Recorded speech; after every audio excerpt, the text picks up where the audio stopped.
Update lang po tayo ulit guys, no, regarding po sa spot activation ni Mobit po, no. So kailan po ba ito gaganapin? Gaganapin po ito guys sa November 8, 2025 po. At saan po ba ito matatagpuan? Matatagpuan po ito guys sa Arcong Bato National High School, Valenzuela City. Yun po yung pinaka-pin location po ng ating spot activation po, no. Kung ikaw po ay isang professional driver's license holders at gusto pong sumali sa programa na ito, pumunta lang po kayo sa pin location na yan. Ano po ba ang mga requirements na kailangan po nating i-prepare before po tayo pumunta sa spot activation na ito? Ang number 1 po na requirements dito guys, which is yung professional driver's license. Number 2, motorcycle ORCR. Number 3, 2020 and above motorcycle year model.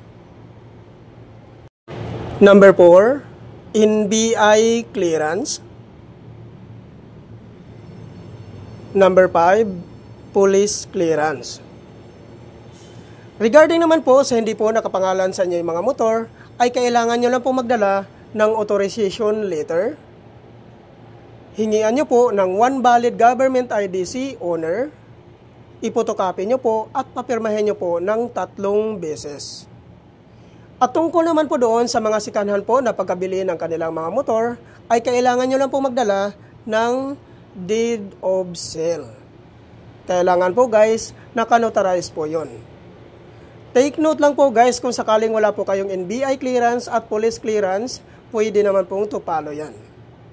So ano naman po ang age qualification na pwede po dito? Ang pasok po dito guys, which is yung 18 to 60 years old. Ang 56 to 60 years old po ay kailangan nyo lang pong magdala ng medical certificate. Kailangan po guys, fit to work.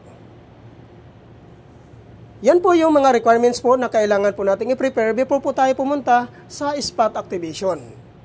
At ang kagandahan po dito guys, pag once ma-activate ka po dito, ay maabil mo po ang 5,000 activation bonus po ni Mobit. Ano po ba ito ang ibig sabihin ng 5,000 activation bonus po ni Mobit? Ang ibig sabihin nito guys, pag once ma-activate ka nga po dito, ay makaka-receive ka po ng 1,500 gift check po.